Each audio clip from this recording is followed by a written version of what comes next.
ولا تموتن إلا وأنتم مسلمون. قال رب اشرح لي صدري ويسر لي أمري واحلل عقدة من لساني يفقهوا قولي. قالوا سبحانك لا علم لنا إلا ما علمتنا إنك أنت العليم الحكيم. Yang muliakan Tuan Imam, Tuan Nazir Masjid, barisan AJK, tuan-tuan guru, para alim ulama, pimpinan masyarakat, datuk-datuk, datin-datin, hadirin hadirat, tuan-tuan perempuan muslimin muslimat yang dimuliakan oleh Allah.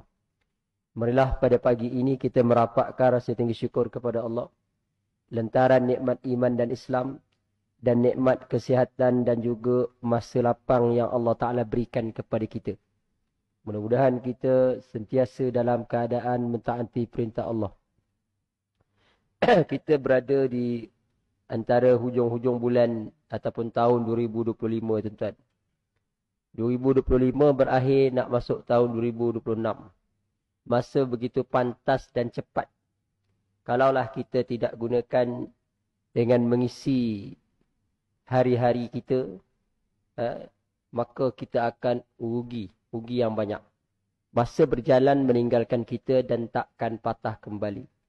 Berapa ramai orang yang tidak menguruskan masa dengan baik.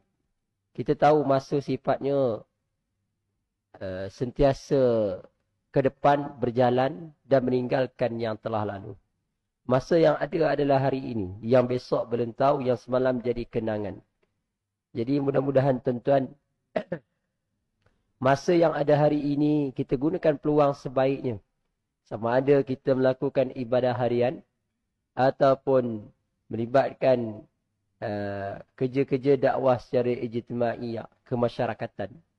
Inilah peluang kita, yang mana kalau kita tak gunakan masa inilah modal. Masa ini modal. Ada orang diberikan oleh Allah Ta'ala hari ini berkuasa. Ada orang diberikan oleh Allah Ta'ala jawatan pangkat.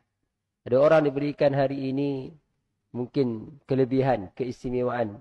Ada juga orang diberikan oleh Allah Ta'ala mungkin kekurangan, diturunkan pangkat, diturunkan daripada tahta. Maknanya masa inilah sangat penting kepada kita menjadi modal. Sama ada kita buat baik ataupun sebalik. Jadi tuan-tuan, mudah-mudahan masa yang menjadi modal kepada kita ini, kita gunakan dengan sebaik mungkin. Sebaik mungkin kerana apa? Sebab masa yang berlalu tidak boleh diulang semula. InsyaAllah pada pagi ini kita sambung hikmah daripada perkahwinan ataupun faedah ataupun kepentingan perkahwinan bagi semua individu, masyarakat dan bangsa. Kenapa kahwin ni? Kenapa Allah Ta'ala syariatkan kahwin? Kenapa ia perlu dilakukan? Antara yang kita dah sebut sebelum ini, iaitulah memberi ketenangan dan kerehatan jiwa. Kahwin ni menyebabkan rehat. Yang kedua, kahwin ni jalan yang unggul menjaga kesucian. Menjaga iffah kesucian. Yang ketiga kita sebut salah satu cara untuk meneruskan keturunan. Legacy. Sebab tu kita sebelum ni kita dah sebut Nabi Zakaria meminta kepada Allah, bagilah dia zuriat untuk meneruskan legasi dakwah dia. Tengok-tengok Allah Ta'ala bagi. Dia terkejut, dia hairan. Sebab dia dah lah tua. Isteri dia pun mandul pula. Kan? Jadi, kahwin ni kalau boleh nak keturunan lah kita.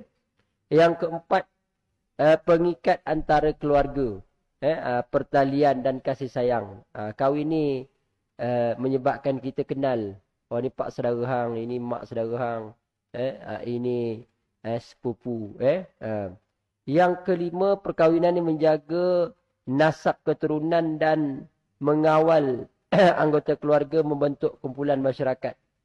Jadi daripada kahwin membentuk keluarga-keluarga. Keluarga A, keluarga B.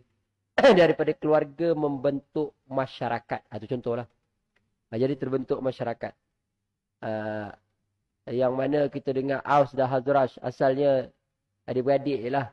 Maksudnya kita kata dua keluarga lah. Tapi berkembang membesar. Maksudnya itu antara contoh berkembang.